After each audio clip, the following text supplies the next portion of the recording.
જય માતાજી, જય શ્રી કૃષ્ણ ફ્રેન્ડ્સ. તો આજે મેં એકદમ હોટલ જેવા એકદમ ટેસ્ટી એવા દાળ ફ્રાય જીરા રાઈસ બનાવ્યા હતા. તો સૌપ્રથમ તો આપણે દાળ અને ચોખાને પલાળી દેવાના છે. તો તેની માટે આપણે સૌપ્રથમ તો 3/4 કપ જેટલી દાળ લઈ લેવાની છે. તુવેર દાળ આવે છે તે લેવાની, 2 ચમચી જેટલી ચણાની દાળ અને 2 ચમચી જેટલી મસૂરની દાળ લેવાની છે. હવે 2 થી 3 વાર તેને ધોઈ લેવાના છે. મીન્સ કે આપણે ચોખ્ખું પાણી થાય ને ત્યાં સુધી ધોવાની છે. હવે તેને અડધી કલાક પલાળી દેવાની છે. સાથે આપણે 1 કપ જેટલા આપણે અહીંયા બાસમતી ચોખા લેવાના છે. આમાં આપણે બાસમતી ચોખા જ લેવાના, જીરાસર કે ટુકડા નથી લેવાના. તો જ તમારા આ ચોખા એકદમ બાર જેવા એકદમ છૂટા છૂટા અને મોટા દાણો બનશે. તો તેને પણ આપણે 2 થી 3 વાર ધોઈ લેવાનું છે અને તેને પણ આપણે 30 મિનિટ માટે પલાળીને રાખી દઈશું. તો 30 મિનિટ થઈ ગઈ છે ને આપણી દાળ જો એકદમ સરસ એવી પલળી ગઈ છે. તો તેમાંથી આપણે પાણીને કાઢી લેશું અને સીધી આપણે હવે તેને કુકરમાં નાખી દેવાની છે. હવે આપણે દાળથી ઉપર 1 આંગળ રહે ને તેટલું આપણે પાણી નાખવાનું છે આમાં. હવે જરૂર મુજબ મીઠું નાખી દેશું અને હળદર નાખી દેશું. હવે દાળને આપણે મીડિયમ ફ્લેમ ઉપર 3 થી 4 સીટી કરી લેવાની છે. હવે આપણે ભાત લઈ લેશું. તો ભાત પણ આપણે એકદમ સરસ એવા ચોખા આપણા પલળી ગયા છે. તો તેમાંથી આપણે વધારાનું પાણી કાઢી લેવાનું છે. હવે એક મોટા વાસણમાં આપણે પાણીને ગરમ કરવા મૂકી દેવાનું. તેમાં જરૂર મુજબ મીઠું અને 2 થી 3 ટીપા જેટલો આપણે અહીંયા લીંબુનો રસ અને જે ફાડીયું કરેલું છે ને તે પણ નાખી દઈશું, જેથી કરીને આપણા ચોખા છે ને ભાત એકદમ સરસ એવા સફેદ જેવા થશે. હવે પાણી ઉકળી જાય, ગરમ થઈ જાય ને એટલે આપણે પાણીમાં ચોખા નાખી દેવાના છે. ફક્ત 5 જ મિનિટમાં આપણા આ ભાત બનીને તૈયાર થઈ જશે. તો જો 70 થી 80% જેટલા જ આપણે ભાતને ચડવા દેવાના છે. બહુ વધારે તમે બાફી નાખશો ને તો તમારો આ ભાતનો એક દાણો છૂટો નહીં પડે. માટે 70 થી 80% ફક્ત 5 જ મિનિટ માટે આપણે તેને કૂક કરી લેવાના. હવે તરત જ આપણે જાળીવાળા વાસણમાં તેને નાખી દેવાના છે અને વધારાનું પાણીને કાઢી લેવાનું છે અને કાંટા ચમચી વડે આવી રીતે હળવા હાથે ઉપર નીચે કરી લેવાનું, જેથી કરીને આપણા ભાત વધારે નીચે ના હોય ને તે વધારે બફાય નહીં. હવે તેને એકદમ ઠંડા પાડવા દેવાના છે ભાતને. તો તેને સાઈડમાં રાખી દઈશું. ત્યાં સુધી આપણી દાળ પણ એકદમ સરસ એવી બફાઈ ગઈ છે. તો જુઓ, દાળ બફાઈ ગઈ છે તો તેને આપણે આવી રીતે ચમચા વડે થોડી હલાવી લેવાની, જેથી કરીને થોડે દાણા આખા રહેશે ને થોડા મેશ થશે તો આપણી દાળ છે ને એકદમ સરસ એવી ઘટ બનશે. તો આવી રીતે ચમચા વડે તમારે તેને હલાવી લેવાનું. તો હવે આપણે દાળનો વઘાર કરવા માટે 2 ચમચી જેટલો આપણે ઘીને ગરમ કરવાનું છે. ઘીમાં તમે વઘારશો ને તો તેનો ટેસ્ટ હોટલ જેવો જ આવશે. માટે તમે ઘીમાં જ વઘારજો. ઘી ગરમ થઈ જાય ને એટલે 1 ચમચી જેટલું આખું જીરું નાખવાનું, હિંગ નાખવાનું. પછી મેં અહીંયા આદુ અને લસણને ખમણી લીધા છે અને મરચાંની ઝીણી ઝીણી કટકી કરી લીધી છે તે નાખી દેવાની. તે સતળાઈ જાય એટલે એક મીડિયમ સાઇઝની ઝીણી સમારેલી ડુંગળી નાખવાની છે. તેને એકદમ ગોલ્ડન કલર આવે ને ત્યાં સુધી આપણે તેને સતળાવા દેવાની.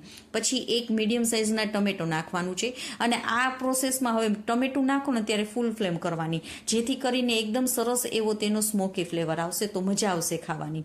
ટમેટા ગળી જાય ને એટલે તેમાં ધાણા જીરુંનો પાવડર, લાલ મરચાંનો પાવડર અને થોડો ગરમ મસાલો નાખવાનો છે અને આપણે આ મસાલા બળે ને થોડું પાણી નાખી તેને પણ 1 થી 2 મિનિટ માટે કૂક કરી લેવાના છે. તો જો તે પણ એકદમ સરસ એવા કૂક થઈ ગયા છે. તો હવે આપણે દાળ જે બાફેલી છે ને તેને નાખી દેવાનું છે અને તમારે જેવી ઘટ રાખવી હોય, પતલી રાખવી હોય ને તે પ્રમાણે તમારે આમાં પાણી નાખવાનું. પણ આ દાળ ફ્રાય છે થોડી ઘટ જ હોય છે, આપણે હોટલમાં જોતા જ હોય છે જનરલી. તો તમારે થોડી ઘટ જ રાખવાની.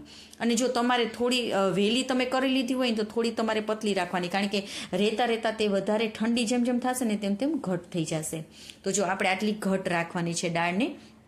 તો હવે તેમાં આપણે કસૂરી મેથી નાખી દેવાની છે. સાથે મેં અહીંયા લીંબુનો રસ એડ કરી દીધો છે અને કોથમીરને ઝીણી સમારીને નાખવાની છે.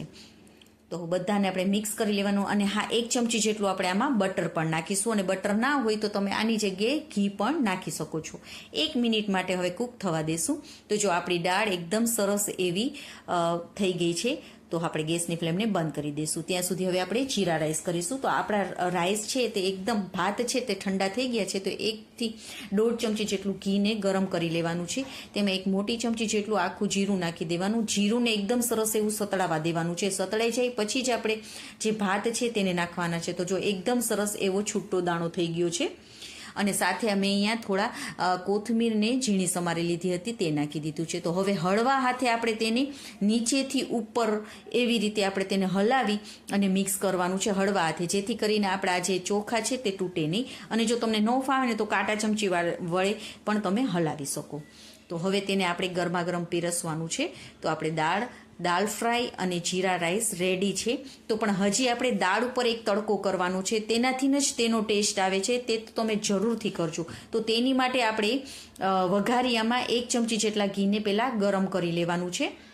તે ગરમ થઈ જાય ને એટલે તેમાં આપણે રાઈ નાખી દઈશું, આખું જીરું નાખી દઈશું, હિંગ નાખીશું અને આપણે ડુંગળી અડધી ડુંગળીને મેં લચ્છાની જેમ કાપી લીધી છે તે નાખી દઈશું. તે થોડી ગોલ્ડન કલર થાય ને ત્યાં સુધી તેને આપણે સતળાવા દેવાની છે. ડુંગળી તમે જરૂરથી નાખજો, તેનાથી તેનો ટેસ્ટ બહુ જ સરસ આવે છે. હવે વઘારાય છે એટલે થોડુંક તેલ ગરમ થઈ જાય ને પછી આપણે તેમાં 1 ચમચી જેટલું કાશ્મીરી લાલ મરચું નાખવાનું છે અને જો તમે રેગ્યુલર નાખતા હોય તો થોડું ઓછું નાખવાનું. હવે તેને ઉપરથી આપણે આ દાળમાં વઘારને ઉપરથી નાખી દઈશું. આનો ટેસ્ટ બહુ જ સરસ આવે છે. ઉપરથી તમે જરૂરથી આ વઘાર કરજો, મજા આવી જશે ખાવાની. અને અસલ મારા ઘરનાઓને તો અસલ બાર જેવા હોટલ કરતાં પણ વધારે સરસ લાગ્યા હતા. તો તમે મારી આ રીતથી એકવાર જરૂરથી ટ્રાય કરજો. ગરમા ગરમ ખાવાની તો ખૂબ જ મજા આવી જાય છે. અને હા, જો તમને અમારી રેસિપીઓ ગમતી હોય તો પ્લીઝ લાઇક કરજો, તમારા ફેમિલી અને ફ્રેન્ડ્સને શેર પણ કરજો અને તમને અમારી રેસિપી કેવી લાગી તે કમેન્ટ કરીને પણ કહેજો. ઓકે ફ્રેન્ડ્સ, બાય, જય માતાજી.